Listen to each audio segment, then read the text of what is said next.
Do you ever feel like you're screaming and absolutely nobody is listening? Yeah, that feeling is why I can't stop thinking about Imogen Nunn. If you were on TikTok, you probably know her as Imi.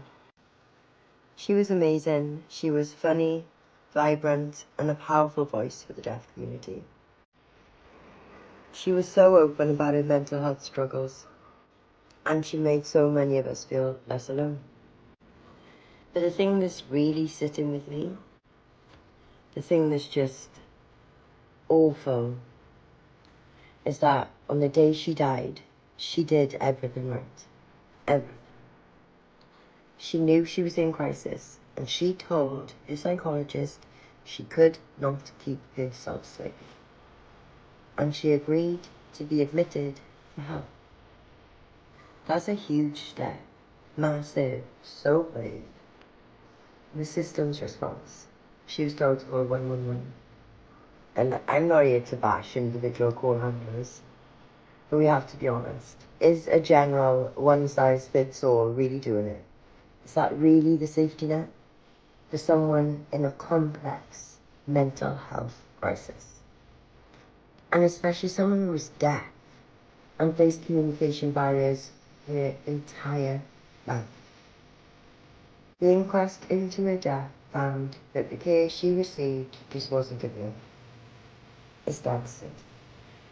This is where it stops becoming just Imogen's story and becomes the story of millions.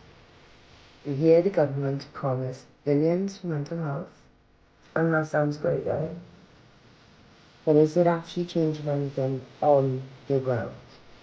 Right now, there are 1.8 million people in the UK on a waiting list for community-based healthcare. You are 8 times more likely to wait over 18 months longer for mental health treatment than for physical health treatment. 8 times. 8. When they announce this money, you have to ask, is it enough to plug a hole that big? Charities and experts are saying no. They're saying the funding is being eaten up by inflation and it's not even making it to the front line. And it's nowhere near enough to meet the tidal wave of demand since the pandemic. I guess I'm making this because if you've been affected by any of this, you need to know that you're alone. If you sat on a waiting list, feeling like you're in limbo, if you've tried to get help for a friend or family member and you just hit wall after wall after wall, I see you. We all see you.